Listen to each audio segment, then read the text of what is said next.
What is up, everybody? Welcome back to another Fall Obsession podcast episode. My name is Sam Thrash. I'm your show host over here, and thank you guys for tuning in. Our podcast is brought to you guys in partnership with our friends over at Hoot Camo. If you haven't checked out Hoot Camo yet, you need to. There will be a discount code later in the episode, so stay tuned for that. This week, this is an awesome episode. Hope you guys enjoy it. I have two of our own team members on the show who have never been on the podcast before, Mike Petrosky and Lawson McKee. They are some newer team members here at Fall Obsession, and they are hot and heavily involved in our program and our company or organization here, and really enjoy getting to sit down and just talk hunting with these guys. We talk whitetails, we talk kind of deer behavior and hunting tactics, we talk about their predator hunting efforts, we talk about tracking dogs, we talk about the podcast that they started, and a whole lot of other stuff. This is just one of those conversations where you sit down with a couple of guys, you feel like you've known them forever, and just talk hunting and have a good time. So hope you guys get that vibe, and hope you guys enjoy this podcast.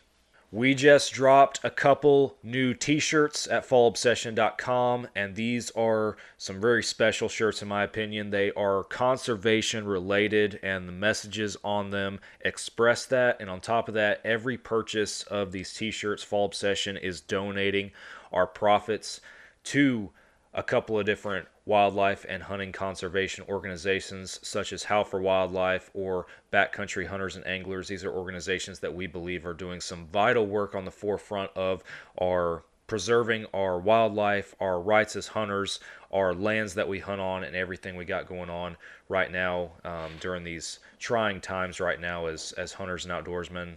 We have those shirts designs at fallobsession.com. So if you guys are inclined to go pick one up, you will be supporting some hunting and conservation efforts by doing so. Fallobsession.com is also where you guys can find all of our content, our shows, our films, our podcasts, our gear reviews, our educational content. It all filters through there. Tons of different subjects for you guys to sift through. So make sure you guys go to the website. Hit us up on social media. All the normal platforms that you are active on, Fall Obsession is probably active on there as well. Our YouTube channel, make sure you subscribe over there. We got a lot of great content on the YouTube channel. And if you like watching the podcast videos, that's where you can find our podcast videos exclusively on our YouTube channel. So make sure you are subscribed over there. Subscribe to the show on whatever platform you're listening on. That way you know every week when we drop a new episode. And last but not least, if you guys haven't checked out Carbon TV, go look it up. It is a free hunting and outdoor streaming platform where they have shows, films, podcasts, live feeds, all sorts of cool stuff on there for you guys. And again, it's free. You will find 4 different Fall Obsession produced shows on that platform. This podcast, our staff-inspired video podcast series called Couch Chats, is on there, as well as our 2 different hunting shows titled Texas Dirt and Midwest Mindset. Again, guys, it's Carbon TV. Go check it out.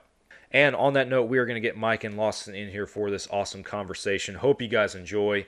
You are listening to another Fall Obsession podcast. The power lies within that middle ground. Hunting transformed my life.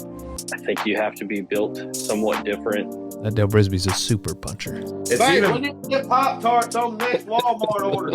I'm serious. Because to come into this country and stay dedicated to that, it was pretty awesome. If it's only for one, then you've done your job. We have to do what's right for the wildlife, and that's our responsibility as hunters. Fall Obsession Podcast.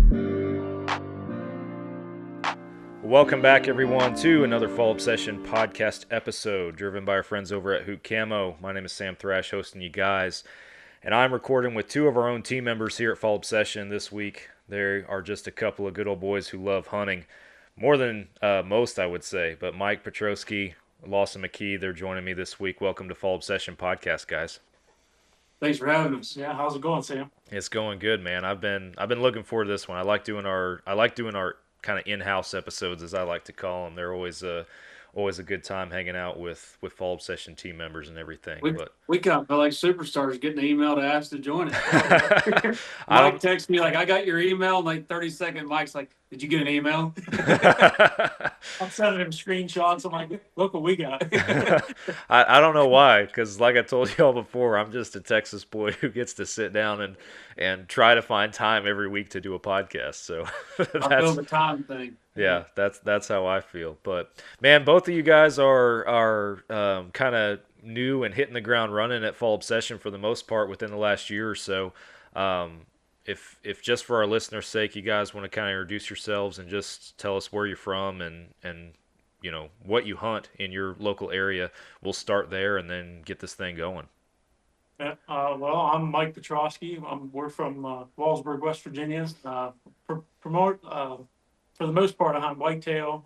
Started dabbling in turkey hunting a little bit. When I met Lawson, he took me dove hunting, goose hunting, pretty much everything. So now it's just like a whole array of every animal that we can get our hands on. We're chasing them all year long. Coyotes now. It's just it's a never-ending cycle, really. Yeah. I'm Lawson McKee. Actually, I just made field staff like last week with Fall Obsession, so I was pretty excited about that. But grew up in southern Arkansas, where it was like the duck hunting capital of the world. And then through work and pipeline, I moved here.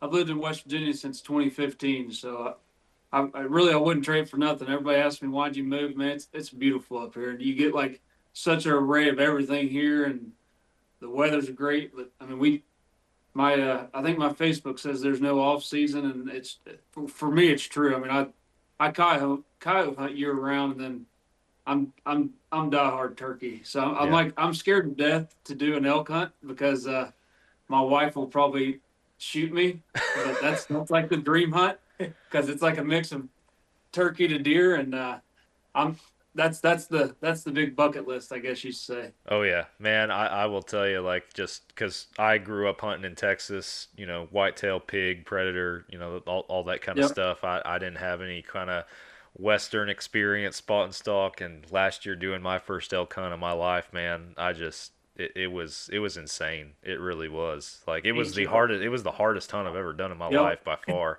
And granted, I bit off a pretty intense experience, but man, it is something else. And bow hunting too, on top of that, is something else. I'm just so worried. I hear one bugle and it's like, like a turkey. If one gobbles at me, I kind of pride myself in being a pretty good caller. If I can't get one to come in, I'm like, let's go find one that plays. Yeah. With turkey, I just jump in the truck and run to the next farm. With the elk, it's like, okay, I got to walk 5 miles.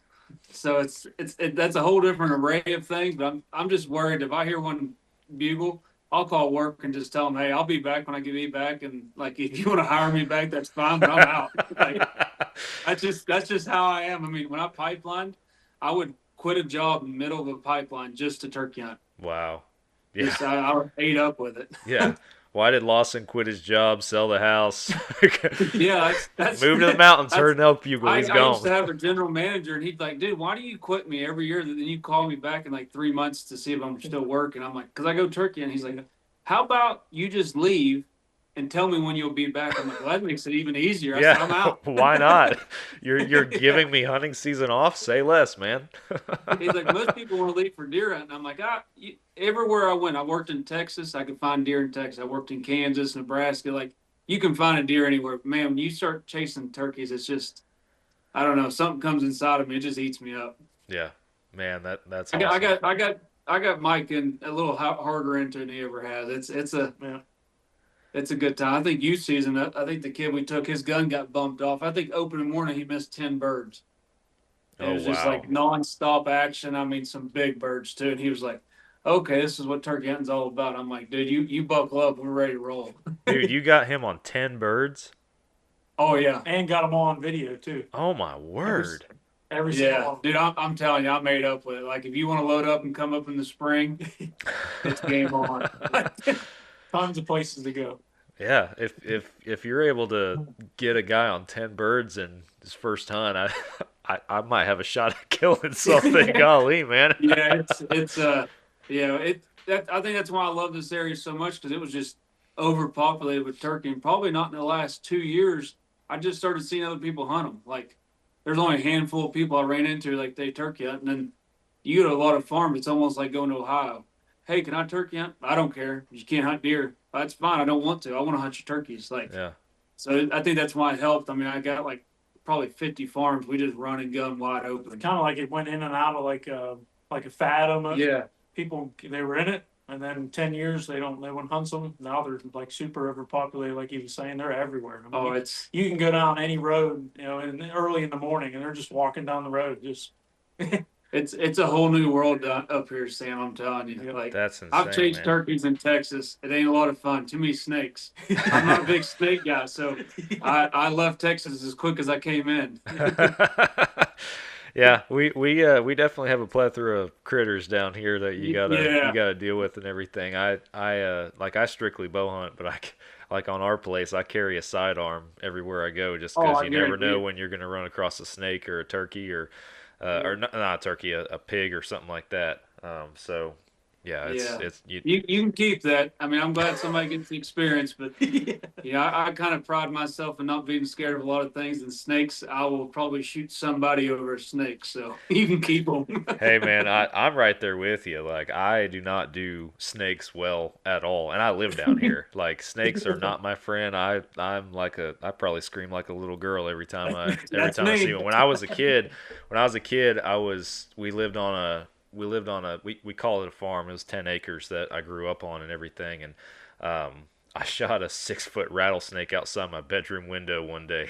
Like, it was. Well, they don't get to experience that up here. So when I moved up here, like, almost everybody you meet just goes and picks up a snake and they're like, hey, look at this thing. And I'm like, no, you look at it and leave me alone. They're like, why are you so like afraid of snakes? I'm like, listen, I grew up in the South. Everything either wants to bite or sting you, and they're all poisonous. Yep. Here you'll barely find a rattlesnake in the state of West Virginia. You got to go south. You might find one in PA. You might find a copperhead from time to time. Other than that, it's all garter snakes, black snakes. I get it. You weren't scared of them. They didn't kill you when they bit you. I grew up where you walk past a cottonmouth and he comes and sit and wait for you to walk back. Like, no, thank you. No, I'm good. I'm good. I remember like one of my first houses when we moved to Northern Arkansas had stingrays. Oh. Or not stingrays, like scorpions, yeah. And we had those brown scorpions in our house, and like, you had to sleep with your shoes in your bed, and when you got up, you had to put your shoes on so you didn't step on a scorpion. I'm like, I'm terrified. I still to this day, when I get out of bed, I'm like looking around. No, not about that. But you see it all the time. I'm sure you see them all the time down there. Yeah, we see them. Not where I live. At least I haven't really seen any like on the couple acres that we live on, but down there on our hunting property, the Texas dirt property, we've seen a few of them out there. Mainly, it's like if you're getting in your ground blind, like for the first sit of the season, or if the wind or the cows knock your ground blind over and it's in shambles on the ground and you got to pick it up, that's when you got to watch out, because that's where those scorpions like to lay up and everything. And I've picked up a damaged ground blind a time or two and shook 3 or 4 of them out of there before. So you just got to be ready for it. I'll go toe to toe with a coon any day. I'm not fighting scorpion. No, I'll steer clear, man. I'll stomp them into the dirt. I'm not about that life for sure. So, well, to get into some hunting and some talk, I think the timing couldn't be more perfect. Mike, you shot a deer like a night or two ago. You got an early start to the season, and this podcast is coming hot on the heels of that. So tell us about that, man, because that was a pretty awesome looking buck that you got. Barely 24 hours old. I know, it wasn't even 24 Not even 24 hours. I love it. So it was last night. So I have a property, and it's a couple towns over. The guy that had it, he just gave me full reign. He said, you do whatever you want with it. So I went up this has been going on for 2 years. I brush hogged, cleaned everything, planted the whole property with food plot, whatever I could. And been trying to get a good buck. There's several hundred acres that butt into it, which I know they're good deer there. And I'm trying to pull them in because there's some real thick patches. And, like I said, the food and the waters, everything's there, the springs. But anyway, so all the work I put into that, I finally this year got to capitalize from that. And been watching this nice 9-point. He was an 8 and then had a little sticker down by his base. And so been watching trail cameras and, trying to pattern him and get everything going. And just happenstance, we had this, all day rain Tuesday. It was a drizzle, miserable rain. So Lawson, I'm talking to him. He says, "You gonna hit the stand, Wednesday evening?" He said, "Those deer are gonna be moving." So there I went, right back to the same spot I've been sitting since opening day. Try to, because the deer's daylighting every day. Yeah. And yeah, it usually comes like 7:15ish, right before last light. He showed up 6:45, and I'm like, he come walking in, and those other deer just they ducked and ran. I mean, he stood shoulders over top of the rest of them. It was He's top one of the dog. biggest. Yeah, big mature buck for sure. one of the biggest bodied deer I've seen. Other than in Ohio, I shot one last year, and it was even bigger than that. I mean, an Ohio deer is usually pretty large, but yeah, so it couldn't have worked out any better. I got it all on film. I hit single lung, and it went out the liver on the other side. He didn't go 60 yards and crashed right out in the right of way down from the food plot. So That's awesome.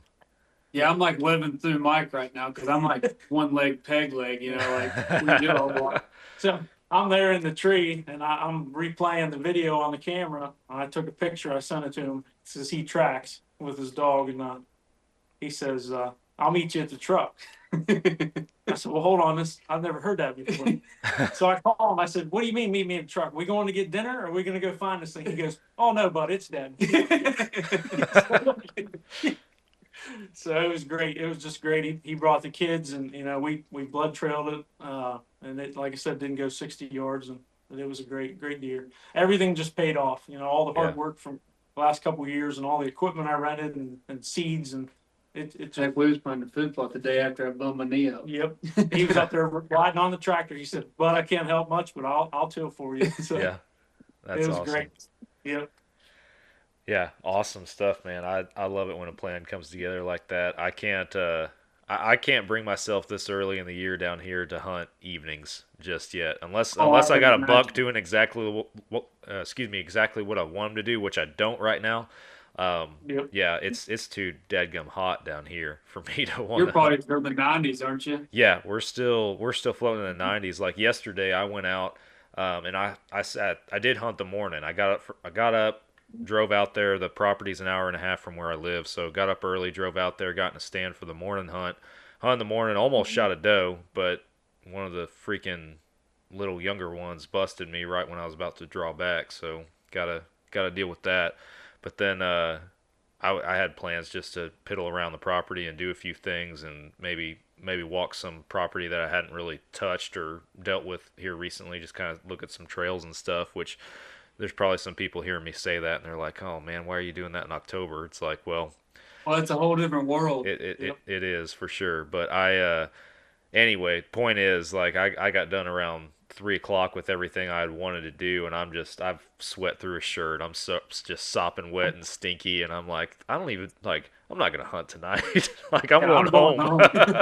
Yeah. So it's too hot. Mornings are fine, but evening time right now, man, I'm just like, nah. We I'm out. actually have a frost advisory out for tonight. Oh, dude, I'd kill for that right now. We had a 30 to 40 degree shift in weather and temperature. No kidding. Yeah, Monday was like 83, I think. Yep. We did something Monday afternoon on video. It was 83 degrees.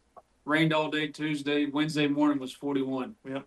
No kidding. So is that typical weather for this time of year for y'all? Yeah. Or? Okay. Yeah, usually. It'll hit what we call an Indian summer. It'll cool off like this, and the next week might be 80s for like a week to two. Yep. And then it'll run 50 to 60 highs for probably to the end of October. So when's y'all's rut? It varies geographically. So okay. 3 towns down could be in full swing, and 2 towns back up, there's no movement at all. It just, you can't really put a date on it. I'll say a very controversial statement. We have so many does, we don't see a major rut. Nope.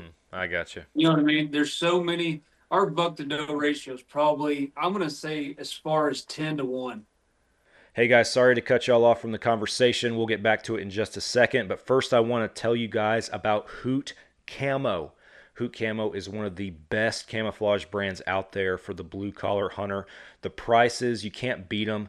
The patterns are extremely versatile. They work in so many different environments. I have worn Hoot Camo hunting whitetails, hogs, and turkeys down here in the hardwoods, the mesquites, the scrub brush of Texas.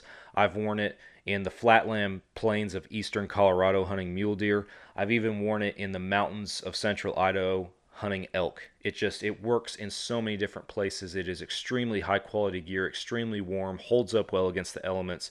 You cannot beat it. Go to hootcamo.com, use the code FallObsession15 on your next order, no matter how big or small it is, and check out everything that Hoot Camo has on there for you guys. It's just insane. Yeah. And so it makes it hard to, like, people, when I'm with my tracking dog, people are like, man, I can't wait for the rut. I'm like, I can for hunting, because when the rut comes on, it seems like they just lock down around here because they don't have to move. They go in the thicket, a doe pushes through, he grabs her, spends time with her, breeds, leaves, grabs another one. Like, you don't see the hard chasing and the hard. Yeah, they don't have to like work in for the it. South. Like, I remember rattling and stuff, like hard charging. Like, pre-rut's great, post-rut's great. During the rut around here, to me, it's my least favorite time to be in the woods. It seems like really anymore, you'll see the does, they know where to go. So like these big mature bucks, they'll just go and stay where the bucks are at, and you'll never see them. And then, like Lawson was saying, you'll see them post, they'll be coming to feed and, doing stuff like that. Maybe you might catch them pre-rut doing a scrape or working a tree, but they kind of just disappear, really. Yeah, I mean, you get your randoms, you know what I mean, just like anybody else does. It just, to me, everybody around here is so scared to shoot a doe that it's crazy. I mean, I try to shoot. That's my opening weekend goal, to shoot a doe right off the rip. And I sent some video in for my doe that I shot for my circuit. It's just. So why are people scared to shoot a doe? Because they think that if you have 50 does on your property, it means you're going to have 50 bucks on your property. Oh, I see. You can't educate the. You've been taught your whole life, don't shoot does, because that's how you get a buck. Well, I think too, because geographically, like our layout of our land here, if you shoot something, you have to put in some serious work. Oh yeah. I mean, it's there's no like, I'm going to go walk 150 yards and go get it. You got to go clean down the bottom of this creek, climb a rock face, and then you might see the deer, but it might be down over the next hill. So it's not like easy. And if you don't have a side-by-side or four-wheeler or know somebody, I mean, you got to almost pack it out in some of the spots that we hunt. It's pretty bad. Yeah, I'd say it has a lot to do with that. Yeah. Like I said, I just think that you're taught your whole life, man. When the rut comes, you got to have does. And if you kill all your does, you're never going to see a buck. And I think people just have lived by that, Yeah. I feel like that mentality is more applicable to when the ratio is obviously not like what you're talking about and everything. When you have a ratio that's roughly 10-1, like that, man. Yeah, you're right. Those bucks don't have to do anything to get their does, and they don't have to move. They don't have to go nowhere. Yeah. It just shuts down. Our ratio in recent years, I feel like, has been pretty decent enough to keep those bucks on their feet and moving. But I mean, still in Texas, you're not going to see them during the rut on food like feeders or the man-made food source and stuff. You gotta hunt trails and stuff, and that's mainly like what especially this year, what we're trying to do. I spent a lot of time here yesterday, looking for just, I know on the property where the bedding areas are, but I moved a couple cameras around and looking at just some different trails and stuff to figure out, okay, where are my doe bedding areas and where are my bucks going to be here in a few weeks, so I can have an idea for that, because I don't need to be sitting over a feeder when it comes time for prime rut. No, yeah, you found the doe bedding, you found the bucks. Oh yeah, and that's what last year proved to us was we saw that behavior just like textbook as far as what they were doing and that kind of stuff. But this year I'm a little curious, because last year, at least before the rut, like, August leading into September into October, like we were seeing our shooters on camera and everything at our food sources. They wouldn't stay long, but they would trickle through the areas where our feeders were, enough for us to get an idea on, okay, what kind of bucks we have in the area and everything. But then, rut came around, then nothing's on the food sources. Everything's out there in the woods chasing. This year's different. Like this year on the whole place, between Nick and myself, because we both hunt together out there, it's like we got one definite shooter right now. And last year this time we had like 4 or 5. And I know from last year. What's that? I said you just had to pick the choice. Yeah, last year shooters, still didn't fill my buck tag. Still a little bitter about that one, but it's just. I don't know. I'm curious to see what this year does, because we also had more rain over the summer than we've had since we've been on this property. And yeah, it's just the behavior seems a little different this year. So I don't know if they're held up somewhere else because of, how wet it's been this year, or what's going on. But curious to see kind of pre-rut into rut, what kind of differences we're seeing as far as the bucks showing up, because we got the does for sure. But this is the first year where I'm looking at all these piddly little, young 2-year-old bucks, and got one definite shooter on the whole property, and it's like, man, what? Not giving me the warm and fuzzies right now about filming a buck tag, that's for sure. Well, and that makes it hard. Like, you'll probably be one of the few people in the U.S. that says you got more rain than normal. I mean, that's what's killing us, because we had a really wet spring and early summer. I mean, it was just like unconditionally rain. We flooded, like Wheeling had a bad flood, but then we went through 12 to 15 weeks no rain. Oh wow! And so, like, up here we have a ton of white oaks, red oaks, pin oaks, and when you go through a major drought, those nut-bearing trees, they mass produce because they feel like they're dying. So they mass produce to try to start young. And it hit probably 2 weeks ago. Yeah. And he's like, man, I don't know. I don't have anything on camera. I'm like, dude, you got to find the oak flats, because I said they're not going to hit your bait because it's not what they want right now. Their whole body's like, I got to get acorns, Mm-hmm. So, I mean, that's kind of what we're dealing with right now. They're very inconsistent because you're not in the rut. I just seen a scrape yesterday on a PA property that I hunt, but like the marking of territory is not heavy this year early like it normally is. Like, normally I'd see a rub line or a scrape line, or it's just like very spotty. I think they're just hammering the food source. Yeah.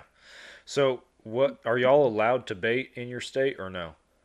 West Virginia and Ohio, you can bait on public or private ground. Okay, on private ground. Yeah, you cannot bait at all. Yeah.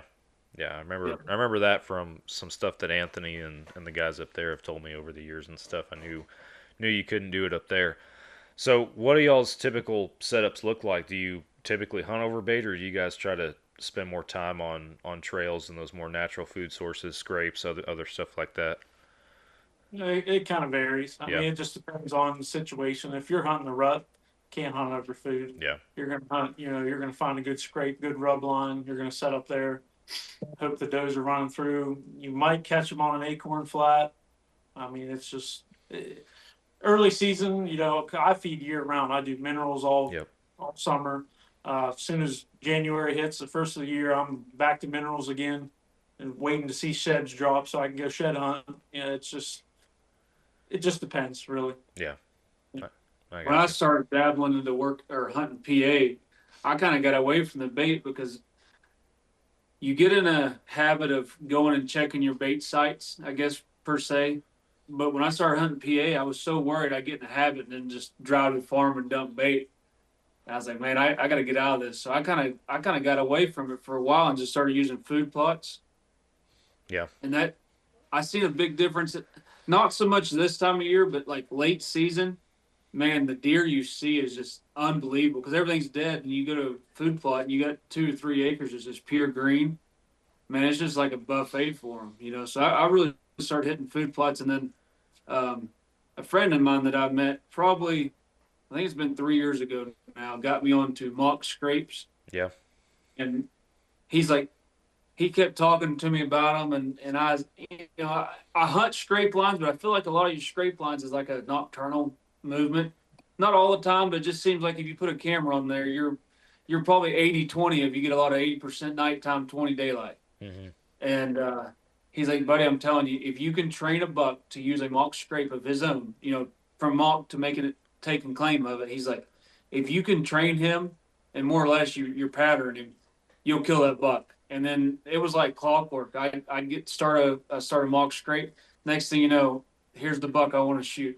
The next morning, I'm shooting him. Or the next cold snap, I'm shooting him. So I got really into hunting scrape lines and mock scrapes. But that, like he said, it's really food source driven around here because we have such a, I think the word would be plethora of terrain. Mm-hmm. You go from mountains to no fields, all oaks or hardwoods or timber. And then you go and you have thousands of acres of ag land. So it's just like, you really got to hone into where you're at to what the deer want. You know what I mean? Yeah. Yeah. Yeah, I've been I've always heard growing up, like, post rut, end of the season, getting cold, they'll be hitting your food sources, your man-made food sources and stuff like that. But here in the last 5 years in Texas, it's just been like I just haven't seen that. Even when I was a kid and hunting and stuff, I felt like I saw that. But the last 5 years, we hadn't. And finally, it was just a light bulb moment. Somebody told me, I forget who it was. They were like, it doesn't get cold enough in Texas before the season ends. Like, you get freezes, but it's not like that long-term good cold hard freeze that turns those acorns bitter and really freezes them into those food sources. We don't get that till into January, February, and our deer season's already over at that point. So it was like, I never really thought of that. It's almost like they kind of, after the rut, they're just like still in limbo slash somewhat their pre-rut routine as far as they're just going back to their summertime patterns of just catching food where it was at. Yeah, just about. So when we plant a food plot, we put turnips in it. Now they'll eat the greens as they're coming up, but once a turnip leaf gets, say 8 to 12 inches, a deer will not touch it, because I guess it's, from what the research or whatever you want to call it, it's bitter. It's not good. But when you get a hard freeze, it turns pure sugar. Interesting. And I've watched 20, 30 does come in, turn their heads sideways, bite the top of a tulip or a turnip, and pick it up out of the ground and just eat that whole turnip. I mean, a whitetail purple turnip's like the size of a softball, and then you can just hear them. It's like watching. I mean, to me, when I started planting like quality food plots, it's like watching hunting on TV. It gets daylight, you got 40 deer in front of you. You're like, oh my goodness. And now you're just waiting for that buck to be like, okay, it's freezing cold. Like last year, I shot my buck in PA. It was 6 degrees outside. Like, he was begging for food. Like, their body goes into an emergency fund of like, I'm not hungry, I'm not thirsty, but I know that it's 6 degrees. I have to eat. Like, you know what I mean? Just, you start finding quality food up here. It's unbelievable what changes. That's like Mike shot that mature buck, and I said, buddy, you just killed the bully of the property. And I said, give it 10 days. And I said, the next one's going to move in. And I said, now you're going to get rut. Plus you're going to get, we planted 3 food plots in the place. Yeah. And they're all looking phenomenal. I mean, super green. I mean, we got a perfect rain where everything was about to dry out and the rain came. Like, I thought my yard was done for the year, and now it's growing like once a week. Like, nice. So we got the perfect time frame of cooler weather for everything to grow. Rain, just, you complain about the rain, but boy, it was nice when it came. Yeah, no, sounds like a slam dunk for sure. Oh yeah. Yeah, though, like you're talking about that cold temp, like 6 degrees. Like we don't get that during hunting season up here. Like we'll get 30. 28, maybe 25 at late in the year, but, that's as cold as it gets. Sam, but like 30 degrees damn near shuts a town down. In Texas, yeah. In Texas, if it gets below 30, it was Christmas Eve of like 20. Let's just say 2013, 2014. I was in Paducah, Kentucky, driving from Paducah to Paducah, Illinois, and it was -10 when I left on Christmas Eve. I came home to Arkansas, spent time with my family, and I was in Livingston, Texas on the 27th for a big job I did under the Star. Anyways, I got down there, and it literally frosted. Like, they called it a snow, but it was just a heavy frost. And I'm like, I just got into town at like midnight. I set my camper up. I needed propane. I needed fuel in my truck. So I'm like, well, we're not working today. I'm going to go ahead and run to town, take care before I go to work. The town's ghost. Like, I see people, it's 31 degrees outside. They got their Eskimo jackets on, boots up their knees. Like, I'm trolling around in a short sleeve shirt with a hat on. Like, man, this is beautiful. I just came from -10. People are looking at me like something's wrong with me. I was like, man, this shuts the town down. Yeah, dude. If we get below 30, like into the 20s, or certainly any lower than that, and there's remotely a chance of any sort of precipitation to go with it, like, Texas shuts down. And all of a sudden, just like that, everybody doesn't know how to drive. Like, nobody can drive all of a sudden. It's it's like a whole different world. It's like an apocalyptic state down here, man. I'm telling you, I never believe, like, I never expected, like I said, there's a foot of snow on the ground when I left Paducah. I get to Texas 3 days later, it's 31 degrees. I'm like, man, it's beautiful. And I'm walking around t-shirt, and it's a ghost town. Like, people are looking at me like something's wrong, and I'm like, man, you guys got it rough. Like, I think they canceled school for 2 days because it's below 30. Oh, They're yeah. like, oh, it's too cold. I'm like, man, these kids up north. Like, I worked in Minnesota in 2020. It was negative 62, and they're outside playing volleyball. Oh yeah, no, I'm like, this is why people think you're weird. Yeah, that's the other weird. That's the other end of the spectrum. Yeah, it's crazy. Yeah, we Texas doesn't know what to do with their cold weather. Of course, some people then come down here in the summertime too from up north, and they're fixing to die as well. Oh, so yeah. they're like, how do y'all do I this? left that heat 10 years ago, and I kind of laughed. Like, this year's the first year that I told Mike, or like my wife, I was like, this is the first year we've had humidity. You know, I'd hear somebody say, man, it's humid out. I just laugh, and I'm like, you have no idea. When you put your arm out the window and it starts dripping water, that's humidity. Yep. I said, up here, it's just warm. Like, yeah, no, it's a different world in a lot of different ways. So it's crazy how things change when you go to different parts of the country. and it's not all that far. I mean, 12 hours. I mean, it's just crazy how you can see a whole different environment. Oh yeah, everybody's in their own little bubble, their own little world, and when the world changes, the world's gonna freaking end. That's how they look at it. So I wanna ask you guys a little bit about some of y'all's predator hunting and everything, because if folks have followed Fall Obsession, if they recall or have made note of some of the posts that you guys have been tagged in, everything on our pages from the content you've sent in, there's a lot, at least over the summer, of predator hunting and that kind of stuff. So. Talk to me a little bit about that, and just kind of how often you guys are doing that, what that looks like, what your setups are for stuff, because most of the time it's at night, I believe. So yeah, we're gonna go tomorrow, actually. Yeah, tomorrow. We're going tomorrow night. I'm peg legging. I can't handle it no more. I'll carry his gun. I'll have 2 tripods, 2 guns. Yeah. I predator hunted growing up. I'm from the South, so you got so much prey. Mm-hmm. And then I moved up here and I met some guys, and they kept begging me to go thermal hunting. And I fought the urge for years. And when I bought one, man, I was anchor sinking done. I mean, you could have drugged me around with a line. Just it's just you're getting in their environment. You can see everything. And I run a Rick's thermal scope, and it's unbelievable. Just what you get to see outside of the coyote world. Yeah.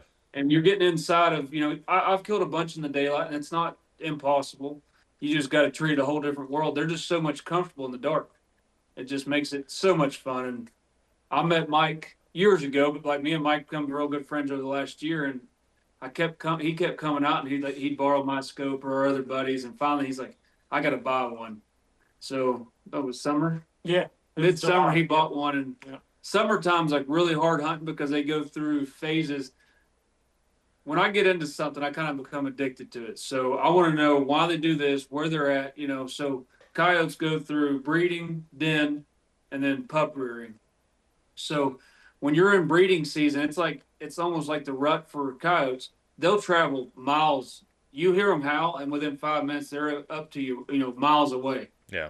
And then they go into denning where you don't hear anything. You don't see nothing. Like, you wonder why you got $10,000 walking around the woods. Like, I'm wasting my time. And then all of a sudden they go into pup raising, or where they're like summertime, the pups are getting out of the ground. And now all of a sudden you've got more coyotes than you've had all year. Hey folks, if you guys are in the North Texas area like I am, then you need to go to Bear River Archery and Pro Shop in Van Alstyne, Texas. Justin and the guys up there have an incredible operation set up. They will take great care of you and all of your archery needs. They are the official bow shop in North Texas of Fall Obsession. I love going there, and I'm picky. If you guys know me, I am very selective on who I let work on my bow. I will let Justin work on my bow. They do great stuff. Check out Bear River Archery and let them know that Fall Obsession sent you. It's just, I don't know, it's a very addictive feeling of being able to, you're almost doing like the turkey world. You're manipulating them to come to you versus you go to them. And it's a good time. I mean, we took him.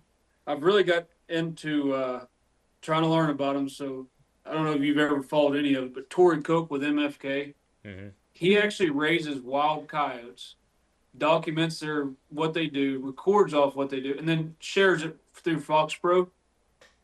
Man, he's so knowledgeable on it, and I just kind of dive into listening to him. And so he was talking about in the summertime, if you hear one howl, you have to get in their bubble. So their bubble might be 100 yards, 200, 300. But like the first coyote Mike finally put on the ground with his thermal, we called and they howled like crazy, but they wouldn't move. We jumped in the truck, ran to the next farm over where we could hunt, and I barely pushed a button. And I mean, you could hear sticks breaking. Like we got in their bubble, and my scope didn't record it. And I leaned over to Mike. I said, "You get nervous yet?" He said, "I don't know." I said, "Well, I am." And I said, "I've been doing this for a while." It's an absolutely crazy story. We're just standing there, and I mean, obviously, you look up and you can't see anything, and the woods are maybe 50 yards from us. And all you could hear, it sounds like a pack of elephants running. I mean, it sounds like they're ripping trees out of the ground. And he said, "You ready?" I was like, "I guess." I didn't know what was going on. And then you just hear it, ramp up again. And he goes, "Here they come." And as soon as he said that, two of them just poured out of the wood. They won't all come out at once, and my other buddy, he shot the one, and I panned over, and it just happened to work out perfect. But it was just like, we just left the truck, walked up through the gate. We're surrounded by cows, and they don't know what we are, and they're so mad because they're like, "Man, what's this coyote doing here? We're going to go over and stomp on it." And we're worried about getting trampled over, and we have the best sit going on that's ever happened in history. It's like, it's a good time when you can just, and I've seen a big change. Like we started as a group, there's about 4 or 5 of us that do it pretty heavy. I try to go out like 2 to 3 nights a week whenever I'm full ability, move wise. But I've seen a big change in our population of small game around here since we've started killing coyotes. I mean, it's definitely been you'll never control a predator problem hunting them. I think the only way to really put a hard hit on them is trapping, because you're so less invasive and you can really, but we've definitely helped. I mean, I've seen more fawns this year than I've had in the last several years. Turkeys, groundhogs, squirrels. Yeah, people like farmers are like, "Man, you need to kill these groundhogs. You can kill these coyotes." I mean, so then it rolls into another thing. So it's like, well, you're shooting all these coyotes, but now I have 57 groundhog holes, and I just blew a tire out because there are 20 of them living in a hole this big. So now we get to go do other fun things because we're. So, long story short, Mike's wife, Maddie, met me. Yeah. My poor wife used to. She's like, "No." She's like, "Lawson goes as he goes." Yeah. In the beginning, she was like, "Does he ever quit?" And I said, "That boy ain't got no quitting." There ain't no quitting Lawson. No, not at all. So, but she got used to it. So, and now I'm getting my son addicted to it. He killed his first bird this year, Mike. That was I don't know if you guys got the film. That was before I was with you guys, but he killed his first bird at 3.5 or 4 years old. Oh wow! First turkey. Yeah, it was awesome. We got it all on film and called in Jake, and so now if he sees me load my stuff up, he gets absolutely mad at me if he's not going.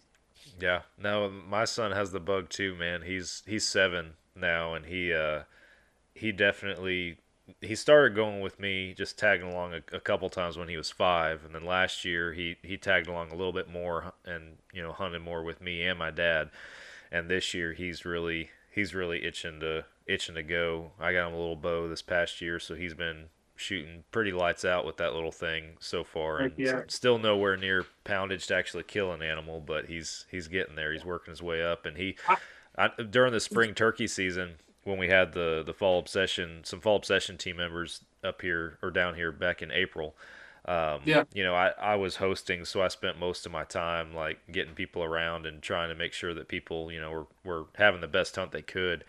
And there was one time that I got to go sit with him. He was out there with me, and I gave him just an old box call that my dad actually had back in the day and stuff. And we didn't have a Tom or a Jake come in, but this lone hen just wandered through, and I gave him that call, and he was just playing with it, and she was talking back, like she was talking back to him on that call, and he was like manipulating it and getting real soft with it and changing the tone with it and like really getting into it. And he's just glued to this bird, and she's doing like about 20 yards away. She's just doing laps around us. We're sitting just at the base of this tree, kind of tucked in some brush, and she's just doing laps around us trying to figure out where we are. And he's just talking to her the whole time for probably 15 minutes. just like, man, that's cool. Like he ate it up. We couldn't shoot her because can't shoot hens in the spring in Texas, but Right. it's just like cool experience for him to get to Well, do that. I tell everybody, I said, your kids are never going to be as still as you want them to be or quiet as you want them to, but as long as they have fun, it becomes a lifeline. I said, if you make it unfun for them, they're never going to want to go again. Yeah. And so like every morning my boy goes hunting with me. I get a chocolate milk and powdered donuts. Like he knows we're going to the gas station, we're going to get snacks. Like he goes bow hunting with me. He's got a bag full of snacks. Like I get ate up with taking kids hunting. It seems like anymore I get more of a drive out of taking kids or people never killed one than, Yeah. I hate to say it, but I've killed plenty of turkeys. Every one of them gets to me. I mean, I get ate up with them, but when you see a kid like that kid I was talking about, he's one of my best friends, little boy. I've been with him every bird he's ever killed. That's awesome. And so when he hears a turkey gobbling, like now I think he just turned 9. Like now he's using his mouth to make calls, or he's using a mouth call. Like he's getting eat up with it. So I told him, I said, well, you ain't gonna have Uncle Lawson calling much longer. He's like, no, you're still coming. That's awesome. Yeah, I remember growing up with my dad and getting the bug, and so now it's cool to see him getting the same kind of passion and interest that I had when I was his age and everything. And my dad hunts on the same property we do, and so now kind of got 3 generations out there most of the time, and he's gone and sat with my dad in his stand before and hunted with him, and yeah, it's and in your dad's cool. shoes, he could care less to ever carry another gun when his grandson's with him. I think we both feel the same way. There are times where just because I'm exclusively bow hunting, where it's like, okay, I do want to get into a tree, like into a tree, but and those are the times that my dad does take and is like, well, he can let him come hunt with me. You go sit in a tree real quick, because he's just not to the point where I'm comfortable putting him in a hang on or anything just yet with me. Yeah. But, yeah, he's ate up with it for sure and everything. And you talk about making it fun for him and everything, and that's the biggest thing I think people have to accept, is just that if you're sitting there and telling them you got to be quiet, you got to be still and stuff, you're going to get frustrated and they're not going to have fun, and it's not going to be good for anybody. And I did a podcast just this last week with Corey Lair, who owns Monarch Hunting Products, and before we were recording, him and I were chatting for a while, and he was talking about taking his son, who's the same age as my son, hunting and getting his first deer and all that kind of stuff. And he's like, man, I felt like I was ruining him because I was hard on him. And then he was like, finally, I was just like, all right, well, we're just going to have fun. He's like, we went to Brookshire's, we bought all the snacks, we bought all the stuff. And he goes, we're sitting in the stand, and he just asked the kid, he's like, well, what do you want to do now? He's like, well, I think that if we feed the deer Oreos, the deer will come in. He's like, all right. So he said he's letting his son chunk Oreos out the window of the blind. And he goes, by golly, deer came in and started munching on those stupid Oreos. He's like, well, that kid's gonna be buying packs of Oreos for bait. Corey, he told me, he's like, Dad, we need another pallet of Oreos. Yeah, Corey told me, he's like, I'm done. Everything that I try to do, being quiet, being still, scent control, he's like, it all just, every theory just got debunked by this kid throwing Oreos out the blind. And you'll never tell that kid otherwise. Like, he knows I kill a deer because I put Oreos out. Yeah, like that's what he associates it with. Yeah, it's just it's so much fun watching them. Getting the shakes though. Like that little boy when he shot a turkey, he's shaking. I'm like, what's wrong, bub? You are you cold? He's like, I think so. I said, no, that's adrenaline excitement. I was like, you get used to that. Yep, and it never goes away. Doesn't matter how old you get. No. Even when I'm not using a gun, I'm calling. I'm laying there shaking. Like, come on, somebody pull the trigger. I was sitting behind the camera going like this. Yeah, I when we went on that elk hunt, I didn't know how I would handle it if I actually got one close enough. And long story short, we called one in to I think I ranged him at 51 when I finally got a solid range, which I'm good with that shot, but I had so much brush in between me and him, I couldn't take a comfortable shot with it, just so much deadfall. And one of the other guys ended up taking him with a rifle as he was on his way out of the area, just because I could never get a shot with a bow. But the guy that took us out there, the guy that was calling for us and kind of hosting us and everything, he had a tag, but he's like, I want y'all to get elk first. I'm going to be the last one to shoot type deal. He was calling for me and sitting next to me. And I'm over here like on my first elk hunt with a bow, with an elk 50 yards from me. And I feel like I'm pretty put together. and he's next to me. He's like, he's got his phone trying to video. He's like, he's freaking out. And I'm like, dude, you've been doing this for, I told him later, I was like, I didn't know if you were going to be okay, because I feel pretty collected, and you're over here like it's your first time, and you've been doing this for 23 years. And he said, dude, I've never had a bow hunter. He said, I've never called one in close. He said, every time I call one in, it's like, he's like, I rifle hunt. So as soon we shoot long ways, we have setups for long shots and everything. Is like, you call one in, as soon as you get a shot, you drop him. He's like, I've never called one in to 50 yards before. He goes, I was freaking out. So, and this is a veteran elk hunter. It's like, yeah, that feeling never goes away, man. No, So, I think that's why I love bow hunting, or even shotgun turkeys. It's just you get them in close and you can feel that spit drum, and that's what it's all about to me. I mean, even if I don't shoot one, if I get that excitement, I'm like, well, I'll chase you again tomorrow. Yeah, 100%. So, real quick, I want to circle back to the predator hunting, because I did have a question that popped up when you guys were talking about that. You were talking about calling them, and Lawson, you even said like no sooner you hit the button, they were rolling in that one time and everything. And you guys hunt pretty frequently. I imagine it sounds like you have your designated or particular spots that you frequent where you hunt. Do coyotes get educated to y'all's calling and the fact that, okay, we go out there, something bad happens, and how do you guys address that or overcome that? Well, if you look at a coyote like a 200-inch deer, a coyote eats, lives, sleeps by his nose. Mm-hmm. If you have a bad wind, you will never see a coyote. So beating a coyote's nose is almost like sitting in a deer standing grunting in a 200-inch buck. Gotcha. So when you call in these mature, like an adult coyote, you've literally beat all aspects of his life to come into you. So I'll probably have, I'm just going to say a rough number, like 100, just say 100 farms. And like tomorrow night, we're going to go out. I'm going to go through the ones that I want to go to because I know they're easy access. If the wind's bad, I won't even show up. Yeah. I won't even get out of the truck. I won't even drive there. I'll just leave it for the next time. Mm-hmm. They get call shy. Like the easiest way to keep a coyote from getting call shy is you kill every one of them that come in.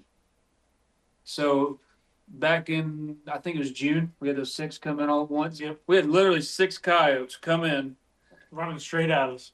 And I set up in a different place I never have, and there was a big dip. Well, you're not looking naked eye, you're looking through a scope. Right. So I couldn't see that dip, and the coyotes were coming. I said, listen, let them get as close as they can so we can get a follow-up shot, or like a lot of times we all shoot suppressed. So a lot of times I can hit like a howl, and they'll stop. They might be 200 yards away, but they'll still give you an opportunity. Right. Then I lost them. They popped up 20 yards from us. We killed 2 of them at 20 steps with, rifles, like on top of you.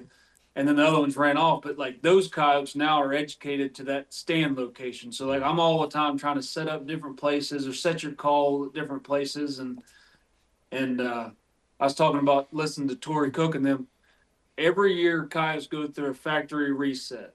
It's when they have pups, it's like they forget everything that happened to them last year. So every year you start off with fresh ears, fresh senses. So as long as you play that wind, I mean, I've had packs howling like crazy and just you beat yourself up wanting to go in there. But if that wind's slightly wrong, you will never see that coyote. So they have a factory reset after, you said, after they have pups? Yep. Even the males? Yeah, so really? It's kind of like the crazy. So you have the craze of breeding, and then the male and the female, they both raise the litter. Like you have a true mating pair. It's usually your alphas. Not every coyote in the field breeds. So it's only your alpha pairs in that territory. But it's like a factory reset. From what my education's kind of told me is they do a factory, and it's kind of played true because I go to places and I hunt them pretty hard. And I'll kill, say, 10 or 12 coyotes, and then come this time this year, it's like I've never hunted there. Mm. They respond to every call you send at them. And then to touch again on your education, so that same stand, when they were running, the 6 were running right at us, there was a couple larger, probably the adults were at the top of the hill. And the other guy asked me, he said, well, why didn't you shoot at them? I said, well, I'm comfortable with taking a shot at 200-300 yards in the daytime. This is nighttime. And also, too, if I miss, they know. when you shoot at them, they know, okay, I just got shot at. I'm not coming back here anymore. Yeah. So if you do, you know what I mean? You want to be able to take a shot that, just like deer hunting, turkey, whatever. You're going to shoot it, you're going to kill it, clean, ethical, no missing, no, because it educates them, and they'll get really smart. And that's just from listening to these guys and actually seeing it in person. It happens. I mean, we'll go to a place that was absolutely overrun, and we might shoot two and miss two other ones. We could go there 4 other stands and not see or hear anything.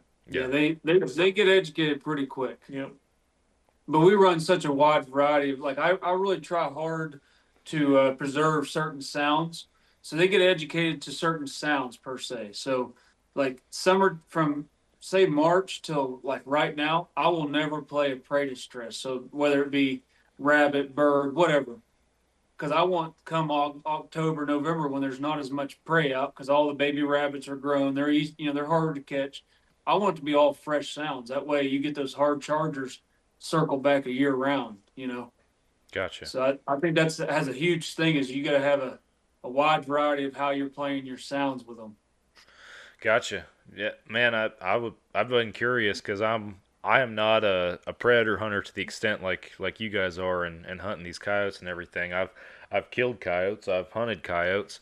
Normally, most of the coyotes I've killed have been I'm hunting something else, and one happens to come through the area and everything. There was one last year. My dad and I were just driving through our property. I think we were going to fill a feeder or something like that, and it's 12:30 in the afternoon, and one runs across the road, that we're inside our own private land and everything, just the main road through the property. And my dad, when we tool around, he keeps his rifle, in the truck accessible and everything, and he runs. I heard that rifle's pretty deadly.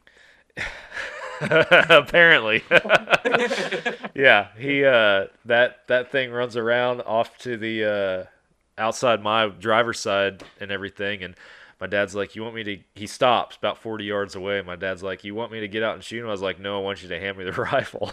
I'll take care of this. I want to shoot him. Yeah, so I dropped him there, and I didn't know that was the first coyote that I've shot when I've had my blood dog with me. I would consider myself, you probably have a smarter dog than me, Lawson. I would consider myself an amateur when it comes to the blood track and stuff, but he is successful at least, and has helped me recover some animals. But I didn't know how he would react because I never shot a coyote with him there, and I'm just me being a novice. I'm like, man, I don't know if he's gonna think I shot his friend or how this is gonna work.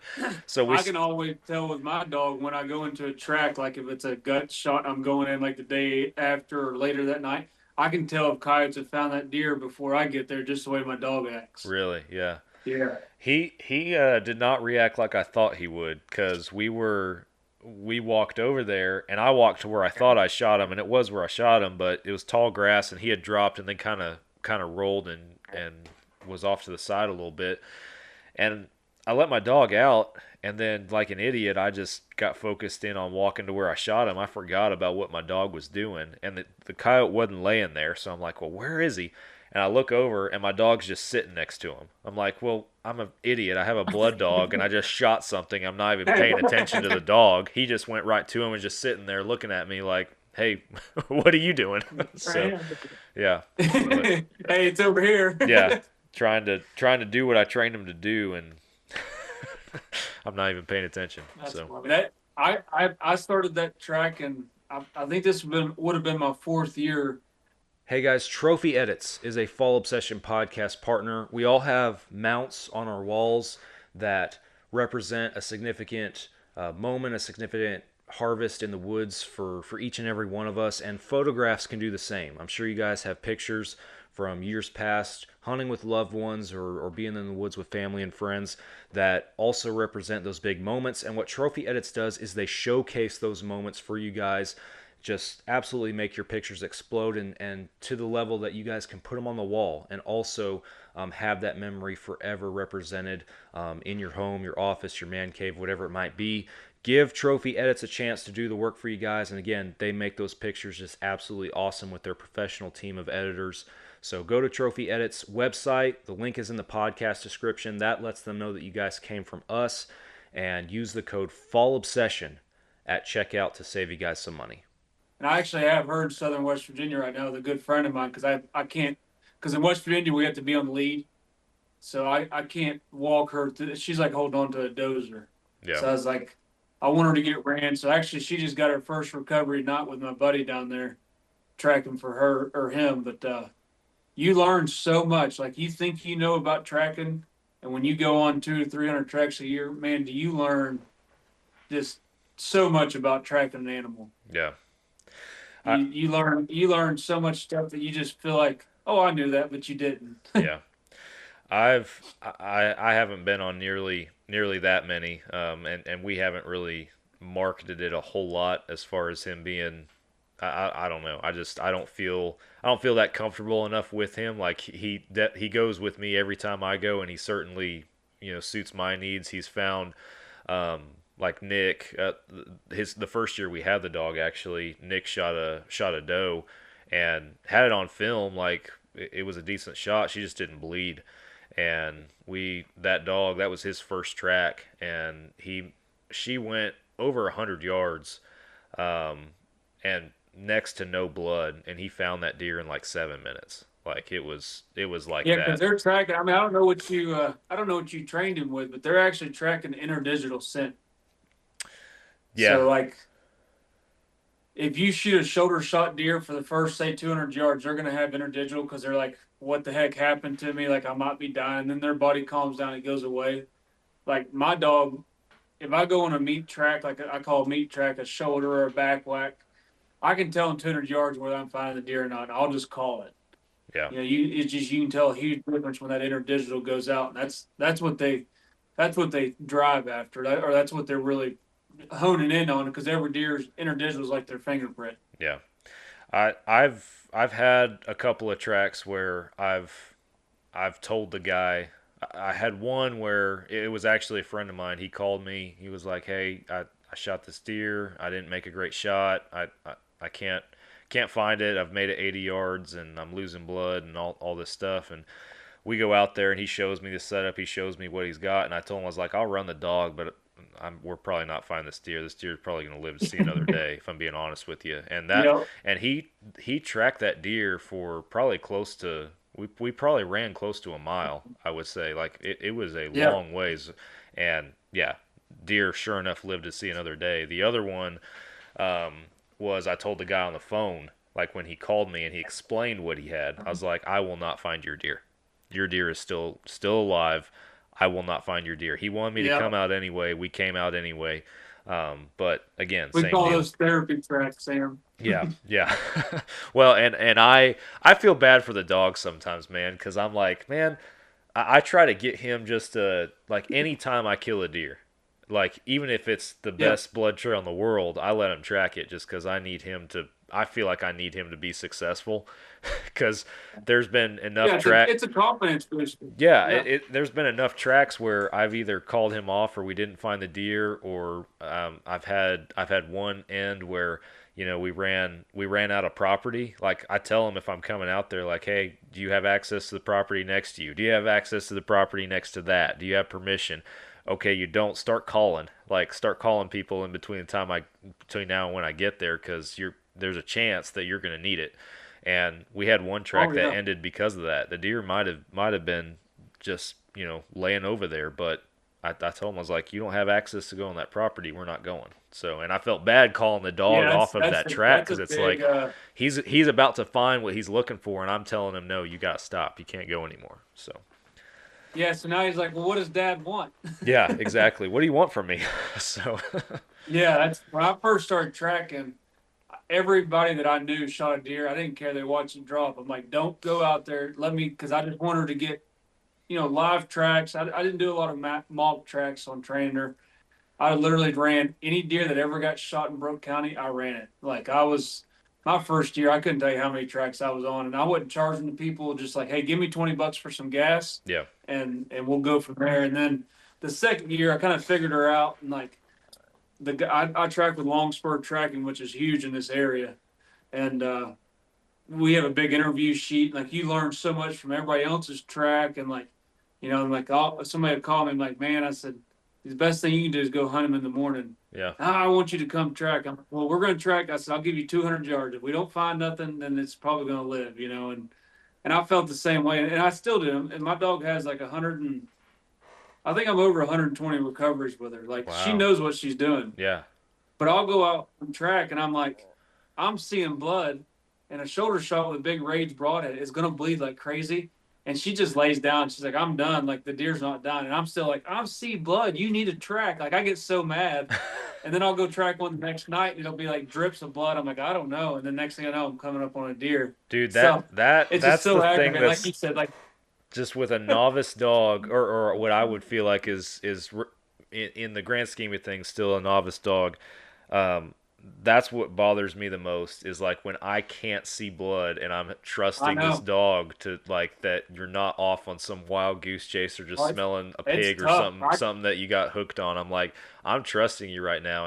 And I had to relearn that trust even last year because I shot a doe last year with my bow and she went 80 yards. She didn't go far, but at one point in that blood trail, like, there was blood the whole time, but he was moving fast enough that and it's dark, I couldn't see what he was on. Yeah.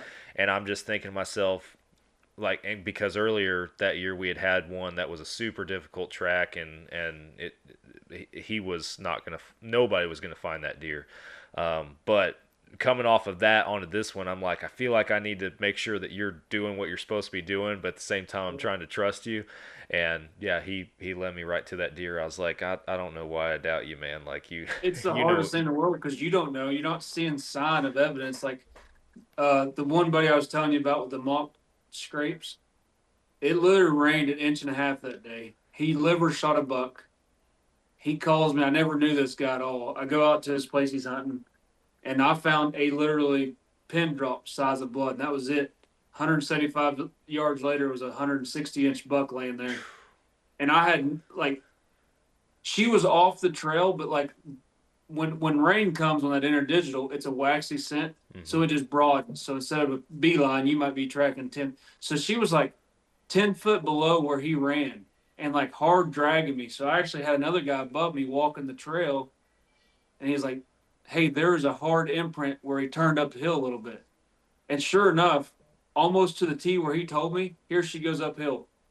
And I'm like, there's no sign to tell us that there's a deer or not a deer here. I said, literally just got to trust the dog. So next thing I know, I shine my light down. There's a white belly laying there. And I'm like, it's so hard to, like I said, like, I know she knows what she's doing. And that's what I tell all these guys that track under me. We got a new tracker this year. And I was like, you're going to get tired of me hearing it or everybody else. Trust the dog. Yeah. Like, it's so tough. Yeah, we had one last year. It was actually my neighbor across the street. He shot one. I think it was, if I recall, I think it was a low shot, very little blood, and wanted me to come out with a dog. And the deer lived, and he ended up shooting it. I think either the next day or the next day after that, and killing it. But I told him again, one of those deals. Like, he met me at the gate with his arrow. And I took one look at it. I was like, nah. I said, we're not finding this deer. I'm telling you right now, we're not finding this deer. He's like, well, let's run him anyway. And the dog is like, he's on it for a little bit, and then he makes a weird turn just on a trail that, like, I'm thinking about from the deer's perspective. I've been on enough tracks. I'm like, okay, I think I know where this deer's going. And the dog just makes a hard turn and starts going a different way. I'm like, again, one of those things where I'm failing to have some trust in him because I'm like, what are you doing? And he goes in this tall patch of grass, and I follow him over there, and there's like this pig carcass laying in there. Yep, winded it. Yep, and I was like, hey Mike, did you shoot a pig? It's like, when did you shoot a pig? He's like, dude, I lost that pig like however many months ago. He's like, I shot that and I never found that. I was like, why didn't you call me then? Like, well, you're just now telling me this, and we're finding this dead pig like months or weeks later, and he's like, "Oh yeah, that's where it went." Southern Ohio got hit hard with that EHD this year, like almost devastating to the point where, like, my buddy said he hasn't seen a deer. Period. Well, a friend of mine went down there and tracked. I think it was Saturday or Sunday. I was in my food trailer. He kept calling me. I'm like, dude, I'm busy. He's like, I need help. So I'm talking him through the track. He's like, I'm 14 deer in on this track and I cannot get past it. I'm like, how many deer do these people shoot? He's like, every one of them are EHD deer.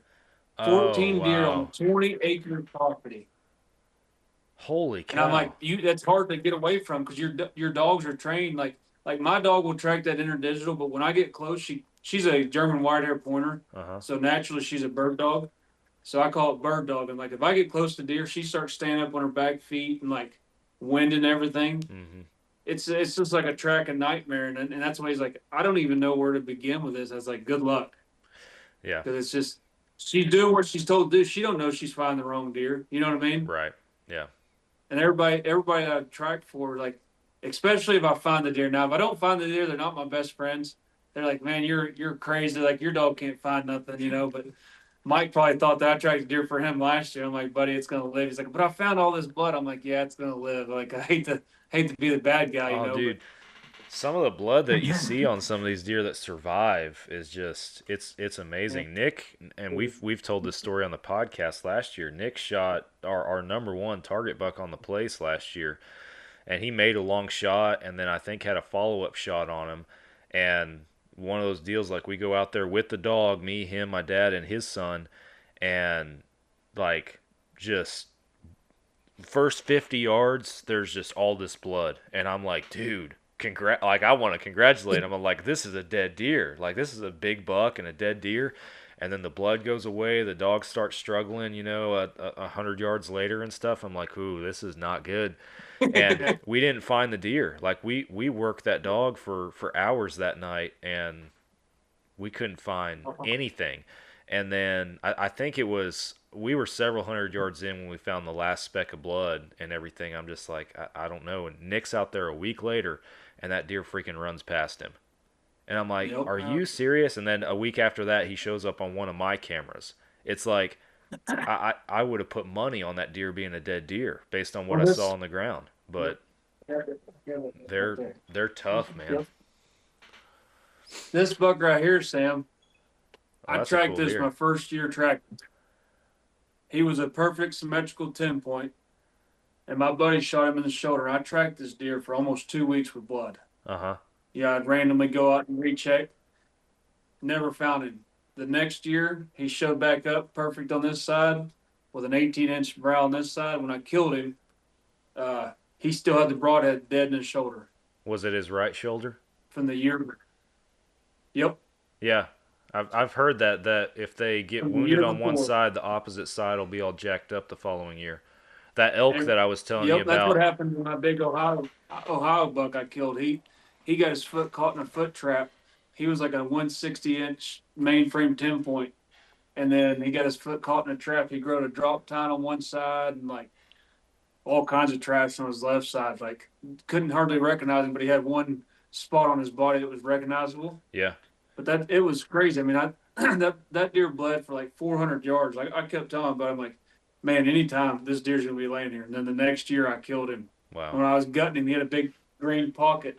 Yep. I cut it out and I brought it to him the next day, and I was like, hey, does this look familiar? He's like, that's what I was shooting. I was like, yeah, I know, it's in my deer. Yeah, that elk that we shot, I told you one of the other guys ended up taking him with a rifle. He had an injury or like a bum back leg. I think it was his back right. And on his right side of his antlers, like he had 7 points on his right side. His left side had like 3. Like it was all goofy looking and everything on his left side. So yeah, it's interesting how all that stuff works. Hey, on a side note, how about the monster elk that Terry guy's posted on our page? Oh, dude, Terry, one of our brand ambassadors, man, he posted that bull. I was like, is this AI? Like, is this for real? He's killing us with that. It's every day. It's like, check this out. And it's like 50-point elk. I'm like, you got to be kidding me, dude. Like, that thing was huge, man. Yeah. Like, Cass is like, yeah, so where's that at? Yeah, what part of Kentucky is this in? I will be on the next plane. Yeah, that's wild. I mean, that's a giant. Yeah, man, that's one of those things. Like, I mean, that area up there, it's not too far from y'all, is it? I mean, It's a state I'm over, not I sure guess, where isn't he's it? at in Virginia. He's like right on the Kentucky-Virginia border, I I think think. he said it was about 5 hours in one day. Yeah. Because I it takes gotcha. about four to get through West Virginia because we're all the way at the top. Yeah. So I think it's about 5 hour drive. So Man, they're like the elk and everything that are in that area. I guess most people don't think about that. You think elk, you think west, but but they're also twice as hard to get tags for that's too. what I've heard. There's Yeah, so little of them. Yeah. yeah, Yeah, like just north of here, like 2 or 3 hours, they got that Elk County in PA, and they got giant elk, but it's like You can't. maybe a lifetime you'll get a tag. you yeah. know? Well, I mean, and I mean that. I'm assuming that comes down to somewhat just the conservation efforts and everything to try and keep them, I viable think a in that lot of area. them elk down there in Kentucky and Virginia were brought in by Range Resources. Yeah, They actually, brought them in. So I don't know. I wish I knew how to like screen share a picture on my phone. My mother-in-law and father-in-law own a bar up here locally, and I was up there last night talking to a guy, and his friend was visiting her sister. He showed me this picture of this moose, and I'm no moose guy. Like I like moose are big in general. Saying this thing's got to be like a Alaska state record. no Like kidding. it's. I'll send you a picture on the email. I mean, it's just. He's like, "You think this thing's big?" I was like, "I would have shot it." Yeah, I'm not the best judge of moose either. I guess I guess I can ask Jim Shockey. I guess Yeah, because send that to he's him got and some ask little him if we can go experience. kill it. Yeah, he's got a little experience. Like, hey, is this a good one? So Yeah, say I'm on a hunt right now. Is this a shooter I'm about to draw? shoot or pass, yes or no? Oh man. So you asked us earlier, Sam, when our rut is, which is usually probably the first week of November, give or take. You're late, right? I would say like that pretty consistently. That second week in November for us is probably when you could probably put a pin on it on the calendar, and if you got to take some time off work, normally that's when guys are going to bank on it. So I normally try to take the first couple weeks of November off. I kind of got the short end of the stick this year because I have the time off, and then I got an email literally today from work saying, "Hey, you got to be in this class November 3rd through the 6th." And I was like, "Are you freaking kidding me?" Because that's prime time, but I got a promotion in the spring, and I guess this is part of it now. I have to go to this class apparently, so that's fun, but Who do I got to call to get me out of jury? yeah, exactly. So Well, I know like some friends of mine in Mississippi and Alabama and Florida, they're looking at like December, January before they see rut. yeah, we get a late rut. I'm guessing it's when some of those younger does, like their first time coming into heat, when they kind of come in heat, it's more in kind of about a month later, like December. In that area, so those younger does hit heat and everything for the first time, and we get a kind of a late rut in that time. But yeah, the prime time, the rut, we'll start seeing the does kind of, and any bucks that were hitting the feeders, they'll start tapering off, kind of probably the first few days in November, and then that second week in November, you're not going to hardly see anything on those feeders or those man-made food sources, that kind of stuff. They're going to be chasing. So. So it's close to the same. You just don't get to enjoy the cool weather, No, I mean it's reasonably cool by then, man. Bow season is just the hard part because like our archery season, like this year, opens September 28th. But I mean, like we talked about earlier, you're hunting, and if you want to hunt, every day or evenings or whatever, you're sitting in 90-degree heat, and it's just for me, it's just like, I mean, I could go out there and whack a doe, but I'm like, if I can whack a doe in the evening, I can also whack a doe in the morning if I want to. So I might as well sit a morning, so when it's cooler. But yeah.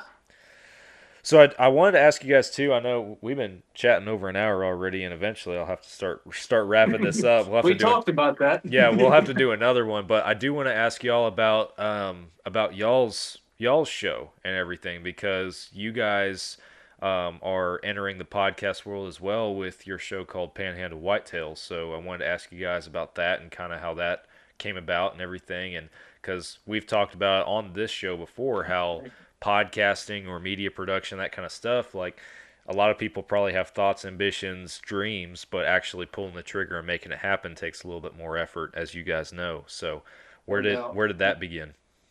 I had a buddy get a hold of me, because I talked about doing it and starting like YouTube and doing things like that, and he was like, just go for it. Hey guys, thanks for listening to the show. Hope you guys are enjoying it. There's so many different places that you guys can tune in to Fall Obsession Podcast, and one of them is the Outdoor Call radio app. Outdoors Dan from Respect the Game TV, he created an app that you can download on any device where you can stream hunting shows and podcasts on a loop every single day. Our show, Fall Obsession Podcast, plays on that loop on Mondays. That's the same day as our new publications on the other apps. And there's also tons of other hunting shows and podcasts on there that you guys can listen to. Go download the Outdoor Call radio app today. It is free. You can start streaming immediately. And be sure that you follow their Facebook page, because Outdoors Dan does some live radio shows throughout the week. And even if you are not local to those radio stations, his broadcasts are shared on his Facebook Live. It's Outdoors Dan and the Outdoor Call radio app. Go download it today. So I was like, okay. So I was sitting there, and a couple of days went by, and I'm making logos and everything, and just texting back and forth. And then he's just like, well, why don't we just start doing a podcast? And I'm like, well, I don't even know where to begin. He's like, well, I did one before, and I kind of have an idea. So we did the first one. We're all sitting there. It's all just friends, and we're just telling stories and about hunting and everything and how we met. And so that's how we got the name. It was Pandhandle Whitetails. But then our series was Hunting Buddies. So it would be just stories that we had together. Jesus. Biggest fear of a podcast host right there is having something go wrong when you got to talk. Yeah. But it was just talking about just the stories that we've had, and maybe some educational things that, we could give somebody else. I mean, we're no experts, but we made enough mistakes. We've learned enough lessons to where we know what not to do. Yeah, so, haven't we all? Yeah, so that was pretty much that. And then we kind of rolled in. I think we 6 or 7 episodes. I think we got in. Awesome. We're kind of in a little limbo right now, like we talked about earlier, but we're getting ready to ramp it back up again. So that would be that's going to be awesome for us. But yeah, it was just a bunch of friends. Just figured, why not? Just try it. And, if something comes of it, it does. If not, but it seems like we've had a lot of positive feedback so far, and people, I've had people from different states, and I wouldn't say across the world, but there's been a lot of listeners from different areas: Arizona, Florida, Virginia, Tennessee. There's a lot of people that have messaged me and said, "Wow, that's like you said earlier, I laughed, and it was just a good time. Like it's something good to listen to that it would just bring." Some kind of enjoyment or enlighten your day, I guess, just talking about things that we all like, and like hunting and stuff like that. So awesome. And it seems like the podcast world has like exploded since, I guess you could say, COVID. Mm-hmm. And you drive down the road, it's easy to just push play. And like I drive around, I will say the country. I drive everywhere. I'm not a big flyer, so like if I can get in the truck and drive, I just assume drive. Yeah. And I'll listen to that, and it's kind of cool to me. Even like our filming of our hunts and stuff, it's just kind of cool to me to go back and just listen. Like, oh man, I forgot about that, or like our podcast has turned into a lot like our campfire stories with Fall Obsession. Yeah.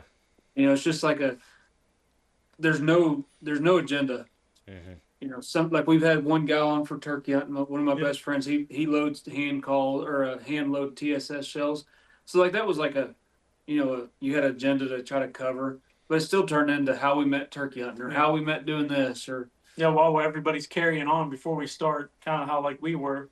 I just would be like, okay, can we get a couple bullet points so we can stay on track? And then I'm the bad guy, because I'm like, all right, well, we got to wrap this up. And they're like, we're not done yet. I'm like, well, you can come back next week or 2 weeks. And we'll do it again. We have to do another podcast. Yeah. Exactly. Yeah. So it's been really fun. I got a lot of enjoyment out of it. I never would have thought doing it. But if you have the time and you think that you can get, so I read it's like if you can get 12 episodes and people listen to it, it's probably going to be pretty good. Like if you can talk for one subject, 12 different episodes. So I think, with the amount of people that we know and stories that we could tell for days, I think, we're already at 6 or 7. I think of ideas all the time of stuff to talk about. So it definitely is not boring. But yeah, if you have the time and the funds to do it, I think it's not hard. I would definitely try it if you think you can do it for sure. I think the time and the consistency, thing definitely comes into play the most.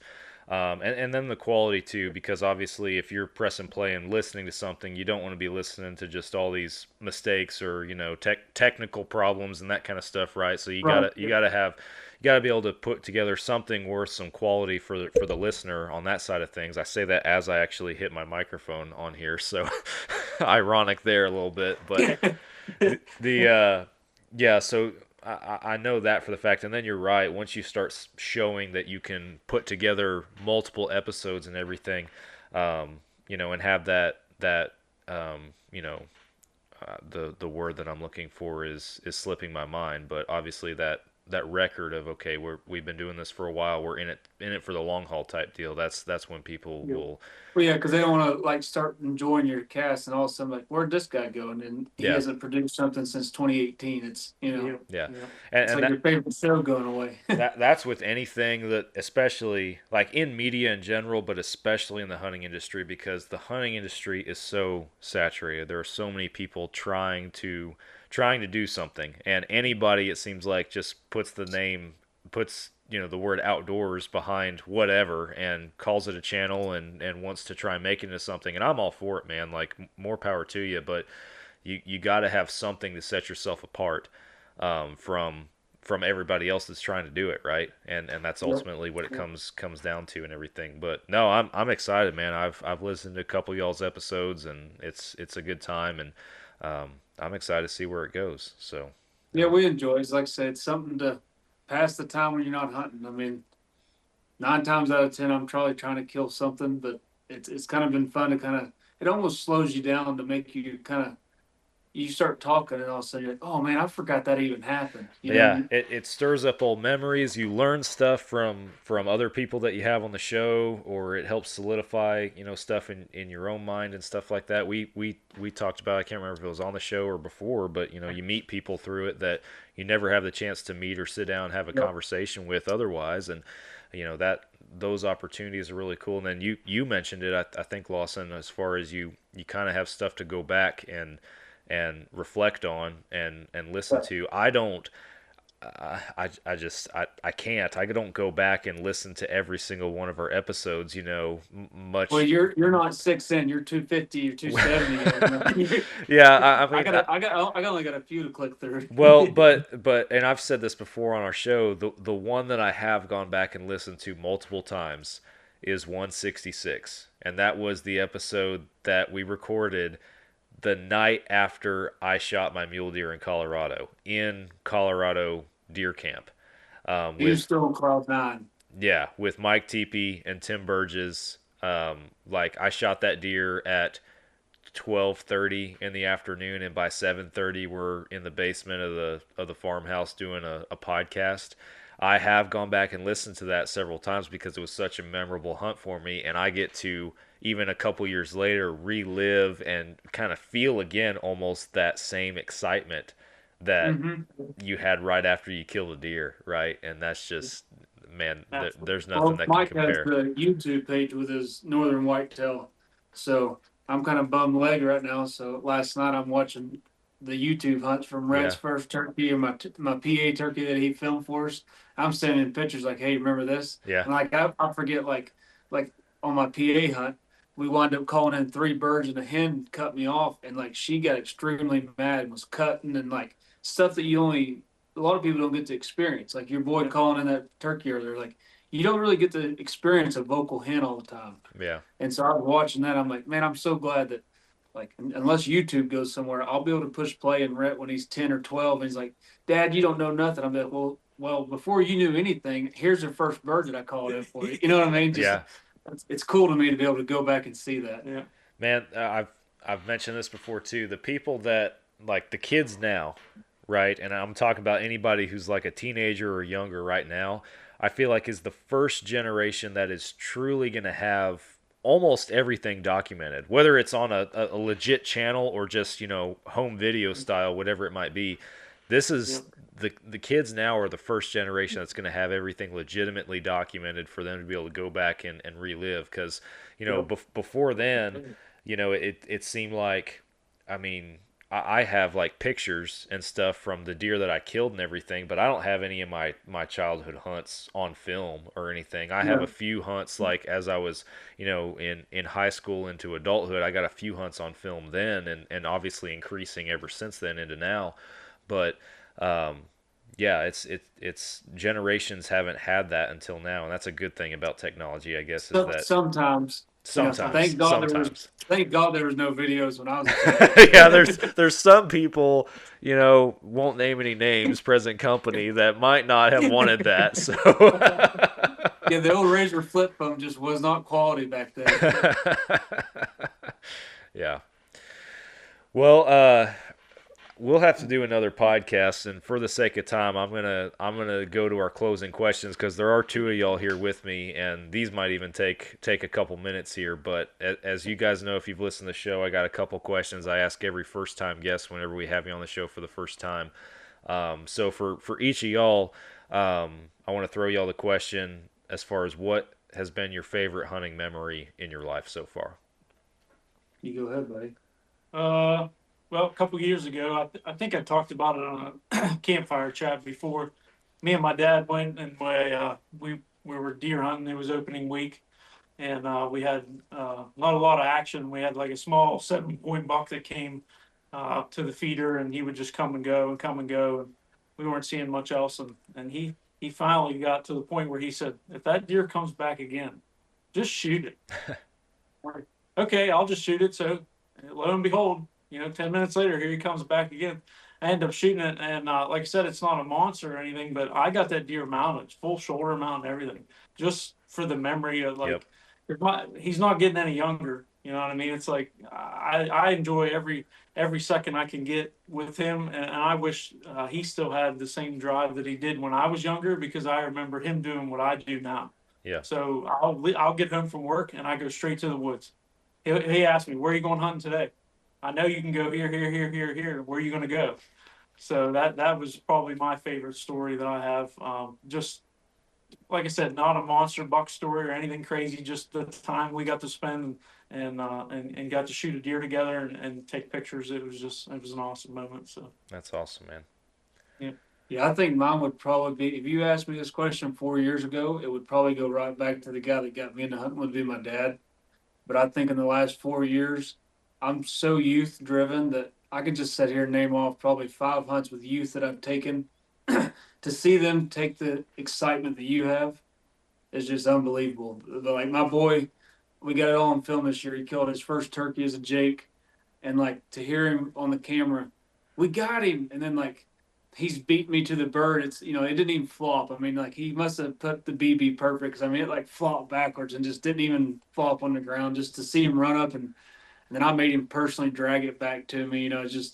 It's something I'll never forget. I mean, just like I said, you never forget who got you into the hunting. But I feel like if you were to go ask my dad, it would probably be the same story. Well, his dad or his buddies.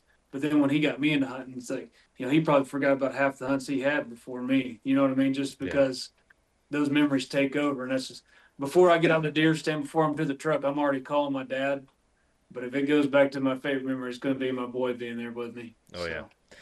Yeah, man, most when I ask that question, I'd say at least half the folks that answer it, if not more than half, normally their response has something to do with taking somebody else hunting, whether it be a friend, a spouse, a kid, something like that, and watching them experience it for the first time. That's consistently up there. So there's hard something to beat about it. Yeah, it's hard to beat for sure. Well, last question I have for each of you guys, and Lawson, I think at the very beginning you kind of alluded to it a little bit, but bucket list, what's at the top? Doesn't have to be one, but for sure one hunt that's at the top of your bucket list that you guys would consider a once-in-a-lifetime hunt for you right now. Elk. I figured based on what you said earlier in the episode. I had 2 bucket lists, and I go to the doctor's appointment in the morning to try to get a little more movement in my leg, and I'm going back bear hunting. I want to kill a bear with my bow. It's just now I'm driven into it, so now it's going to happen. But if somebody was to call me and say, you have to quit your job and I'm going to give you a lifetime elk hunt, I'd be looking for a job when I got home from wherever I was going. I know for a fact that's what I'd do. Yeah. That's awesome. Yeah, I think I'd want to go South Africa. I know it's different, but to go shoot exotic animals like zebra, ginsbuck, stuff like that. I think that would be something I'd really think hard about doing. Try to scrape all the money I got together to go do it. So. Your neighbor's got a funny looking horse. Oh, that's not. No funny looking horses. Can't get horses, Mallard. Funny looking horse. Hadn't heard that one before. I think that came about. I met a guy at the beach and ended up going to his house for a Christmas party in Virginia several years ago. And he did that. He went to South Africa a lot. He had above his garage was an entire, I call it a game room. Not games, but wild game. And he had like ostrich leg lamps and zebra rugs and full like buffalo mounts and all these water buffalo and all this just crazy stuff. I mean, the guy had endless fun, but I think that's probably where, the bug bit me, because I'm like, man, look at all these animals I've never seen before, I think that'd be cool. That's awesome. So. Well, guys, if time wasn't a thing, I feel like we could keep on going, and I love that. It's always fun just being able to talk hunting for hours, and I could certainly do it, as I imagine y'all could as well. But we do have to wrap up the show, so we'll have you guys back on before too long, and maybe after hunting season we can recap how the fall went for y'all. But before we hang it up, tell our listeners, if they haven't followed your pages on social media, if they hadn't listened to the show, where can they find y'all? Facebook or Instagram, I think both, or YouTube. We have my personal page is Lawson McKee, and then Lawson McKee Outdoors on my Instagram. Then Mike, yours is same thing. Mike Petrosky Outdoors is Facebook and Instagram, and then on YouTube's Pandhandle Whitetails, and then we have our Pandhandle Whitetails podcast on Spotify as of right now. So that's where you can find all of the stories and pictures and good times that we have throughout the year if you're interested in seeing that. So yeah. Well, awesome. Well, guys, I appreciate y'all taking some time out of an evening to come on Fall Obsession podcast and just have a casual conversation about some hunting. Hope our listeners enjoyed it. But yeah. Thank y'all for coming on. Thank you. Thanks, Dan. We'll see you later. Yep. Yeah, we'll have you guys back on for sure. Guys, make sure if you're tuning in that you go check out the Panhandle Whitetail Show. Follow these guys on social media. And if you can't remember the handles or forget, I'm sure you can find them pretty frequently on the Fall Obsession pages, because these are two of our more active team members that we have here at Fall Obsession. So appreciate y'all. Thank you guys for listening to another Fall Obsession podcast. I'll be back with you guys again next week. Catch you then.